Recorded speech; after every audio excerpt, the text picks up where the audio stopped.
reality is you cannot leapfrog building infrastructure. That's Temigiwa Tabosan, founder and CEO of the amazing social enterprise LifeBank, a marketplace and delivery service for blood, oxygen, and other medical products in Lagos and Abuja. But how you sort of build that infrastructure can be optimized by technology. Last episode, episode 2, we talked about business models and the challenges entrepreneurs on the continent face in having to make the numbers work while simultaneously building out infrastructure that other tech companies around the world often aren't building. That episode had us thinking. The pervasive narrative about the continent is that there are tremendous leapfrogging opportunities, with the mobile phone being the most obvious example. But what are all of these companies doing building out infrastructure? Can't they just leapfrog? The counter-argument is you can't leapfrog hospitals, as Temi says. So what is a leapfrog technology in the current context anyways? Is mobile money a leapfrog? Off-grid energy? Drone delivery? Seems like if we want to leapfrog and push this narrative, we ought to define what it is to better understand where and how it's possible. So in this episode of The Flip, let's explore leapfrogging.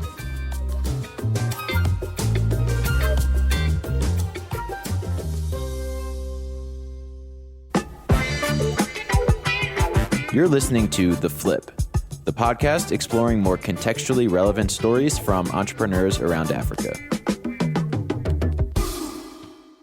Welcome back to The Flip. I'm your host, Justin Norman. Let's talk leapfrogging. Mobile phones may have allowed the continent to leapfrog landlines, and in many cases leapfrog personal computers as well. But so far, ride-hailing companies aren't leapfrogging roads, and mobile money isn't necessarily leapfrogging bank accounts either. In fact, sometimes it's an on-ramp and can lead to greater bank account adoption. Yet, the leapfrogging narrative prevails. So, to explore this topic further, we sat down with Marcello Schermer, who shared some insightful commentary from his experience around the continent. My name is Marcello. I'm currently the head of expansion at Yoco, which is a South African fintech company in the payment space. I used to be the regional manager for Africa at a company called SeedStars, where we helped entrepreneurs across the continent get exposure and access to funding and scale. In Marcello's current role with Yoco, he spent much of his time on the ground in potential expansion countries in Africa and beyond, to better understand the local digital payments landscape. Given the view of fintech and digital payments as a prospective leapfrog category, we were eager to get Marcello's view on leapfrogging. To start, we laid the table with a definition of leapfrogging to better understand the so-called leapfrog opportunity. I don't doubt that there's massive opportunities for leapfrogging, and we have only scratched the surface. The true cases of leapfrogging, which think of it as literally like a foundational shift in how a certain task is done or infrastructure is provided, I think they're far and few in between, and they're not obvious on some Forbes list for you to just pick and solve. They're more like evolutionary technologies that are just applied to, kind of make leaps in certain industries. So then, what's the deal with the mobile phone leapfrogging in Africa? And how do we leapfrog? I don't think leapfrogging is something you set out to do. Nobody started the mobile phone being like, we're going to leapfrog landlines. The application of the technology, the downstream effects of that technology, then at some point made people do leaps and bounds, and then somebody came and said, this is leapfrogging. So I think leapfrogging is a term that's applied looking back. It's not something that you plan to do. It's important here to distinguish, when discussing leapfrogging, that the technology itself isn't necessarily a leapfrogging technology.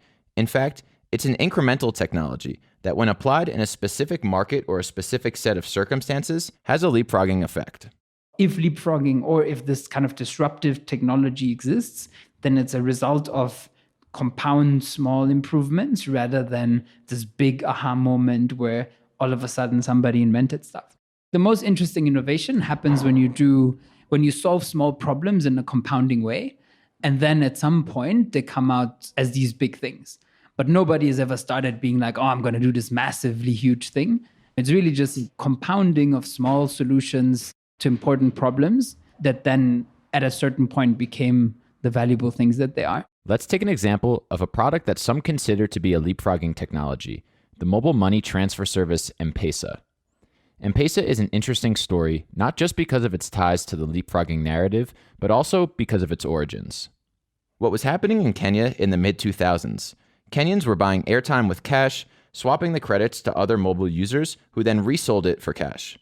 Seeing this existing user behavior, researchers partnered with Vodafone Safaricom to pilot a formalized mobile money transfer service, which became M-Pesa. It wasn't an idea chasing a use case. It was existing user behavior formalized into a business. And that's often where the most interesting ideas come from. See what people are already doing and figure out how to do it even better. We often put M-Pesa as this leapfrogging narrative story, when the reality is it was an absolute accident. It got hacked into this financial services tool. Then it was allowed to grow because the regulator wasn't really doing anything about it.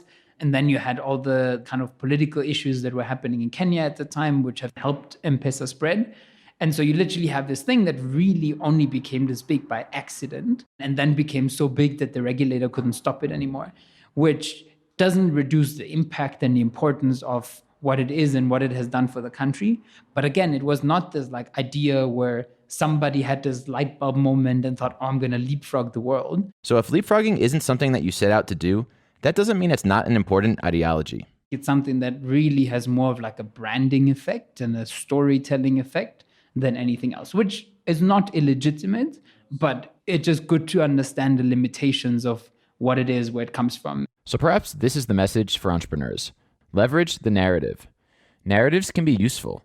Just as the American dream is a powerful narrative for the United States, the leapfrogging narrative can be powerful for entrepreneurs building these types of solutions. But still, when building any business, and especially on the continent, leverage existing infrastructure where available, sustainably build new infrastructure when necessary, and most importantly, solve real problems.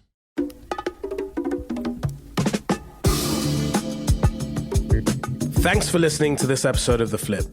You can subscribe on your favorite podcast app and follow us on social media at The Flip Africa. You can also join our newsletter by going on our website, theflip.africa. Tweet us, DM us, email us. We'd love to hear your feedback on the show. We'll see you next time.